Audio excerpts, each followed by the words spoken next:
안녕하세요. 세상을 이롭게 하는 일에 관심 많은 승무원쌤 김용숙입니다. 이재명 씨가 이제는 도망갈 구멍이 없어진 것 같습니다.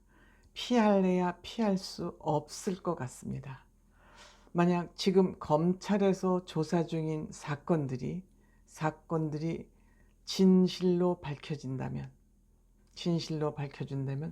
아마도 이재명 대표는 종신형을 살게 되지 않을까, 이런 생각을 조심스럽게 해봅니다.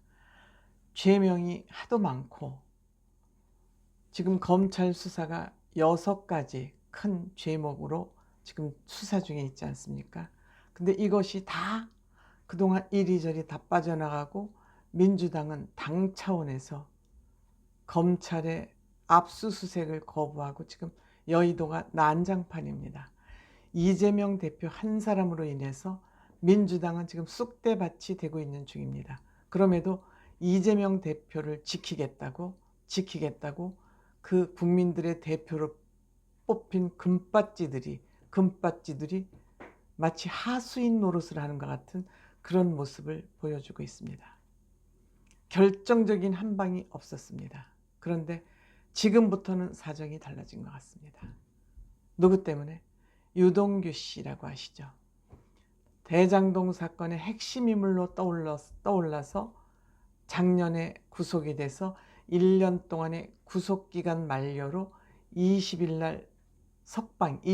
날 석방이 된 유동규 씨가 나와가지고 지금 입을 열기 시작했습니다. 이번에 이재명 대표의 복심이라고 그러는 김용 민주당 민주연구원 부원장이 구속이 됐습니다. 이 사람이 구속되게 된 결정적인 이유는 이 유동규 씨의 옥중 증언이 있었기 때문입니다. 그래서 결국 구속이 됐습니다. 그런데 이렇게 되자 이재명 씨는 묵묵부답으로, 기자들의 질문에도 묵묵부답으로 일관하다가 느닷없이 기자회견을 했습니다. 이 기자회견을 유동규 씨가 듣고 한마디로 구역질난다고 그랬습니다. 이론도 받은 적이 없다. 그리고 이재명 대표는 김용 씨의 범죄가 없다고 확신한다. 이렇게 얘기를 하니까 구역질이 난다고 한마디로 일갈했습니다. 그리고 이재명 대표는 죗값을 받아야 한다. 이 두 마디 안에 모든 것이 다 들어있습니다. 민주당에서 주장하는 유동규 씨가 검사들의 회유를 받아서 불었다, 거짓을 증언했다라는 그 얘기를 한마디로 일갈한 것입니다. 이것이 결정타가 돼서 김용 민주부원장은 지금 구속이 된 것입니다.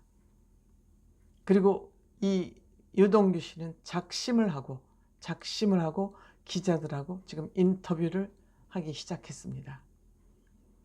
이 인터뷰도 본인의 자택 근방에서 기자들과 직접 대면 인터뷰를 한 것입니다. 20억 요청 받았지만 6 내지 7억을 전달한 것 같다. 2021년 9월 29일 본인이 일주일 된 휴대폰을 던져버렸다. 휴대폰을 바꾼 지 일주일밖에 안 된 그 휴대폰까지 던져가면서 이재명 대표를 지키려고 무던히 애를 썼다.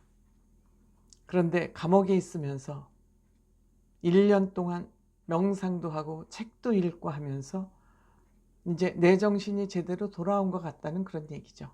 그게 뭐냐? 내가 지은 죄값 받겠다. 그렇죠? 범죄를 지은 사람이 죄값을 받겠다고 말할 때 굉장히 무서운 겁니다. 그래, 나 마음 났으니까 나 죄 받을 만큼 받겠다. 그건 마음을 다 비웠다는 얘기죠. 그 대신 나만 죄값을 받으면 안 되고 내가 지은 죄값은 내가 받고 이재명 대표가 져야 될 죄값은 이재명 대표가 받고 이재명 대표와 내가 공동으로 잘못한 것은 공동으로 죄값을 받는 게 법칙 아니고 원칙 아니냐, 이런 얘기 했습니다. 그리고 정진상이라고 지금 이재명 대표 정책 실장인가 그렇죠. 그러니까 오른팔 왼팔이죠. 정진상 김용이 왼팔 오른팔입니다. 정진상한테 내가 술을 사도 100번 1000번은 샀다. 술값도 다 내가 냈다. 이들하고 술 먹을 때 그러니까 이재명 대표 오른팔 왼팔하고 내가 다 술 먹고 돈 다 줄 거 주고 이런 증거와 관계를 가지고 있다. 근데 어떻게 눈앞에 찍힌 그 발자국들을 숨기려 하느냐? 못 숨긴다. 나를 힘으로 눌러보겠다 그러는데 눌러보라 그래라. 이제 나는 마음을 비웠고 내가 죗값을 받겠다고 마음을 굳혔기 때문에 누르려면 눌려라. 내가 협박을 받았다고, 회유를 받았다고 웃기는 소리 하지 말아라. 그러니까 민주당 국회의원 민주당에다 대고 한마디로 일가를 한 겁니다. 너네 민주당 떨거지들 웃기는 소리 하지 마. 내가 협박을 받고 회유를 받아서 사실을 검찰에게 폭로했다고 웃기는 개소리 하지 말아라 이거죠. 특히 내가 보기에 이 유동규 씨가 화가 난 거에는 두 가지 원인이 있는 것 같습니다. 하나는 자기가 감옥에 있을 때 가짜 변호사를 보내서 자기를 회유 비슷하게 하면서 자기 동정을 살폈다는 걸 이 사람이 안 것 같습니다. 가짜 변호사를 면회 보내가지고 측근을 보내가지고 자기를 동정을 살폈다. 자기를 뭘로 하느냐 이거죠. 내가 이거를 보면서 쓸데없이 이재명 대표를 지키려고 했구나. 이제 아니다. 이재명하고의 그 인연 때문에 내가 내 가족까지 포기를 했다. 2개월 동안 한 천장 보고 눈물 흘리고 우울증에 걸려서 우울증 약 먹고 그렇게 지냈다.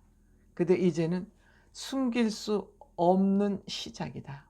그러니까 밝히겠다. 이게 숨길 수 없는 시작이라는 것은 사실을 밝히겠다는 얘기를 한 거죠. 대선 자금도 법정에서 다 밝히겠다. 법정 증언은 굉장히 중요하죠. 법정에서 다 밝히고 내가 재은 죄는 내가 받겠다. 나를 만나지 않았다 그러면 그럼 나는 유령을 그동안 만나온 것이냐.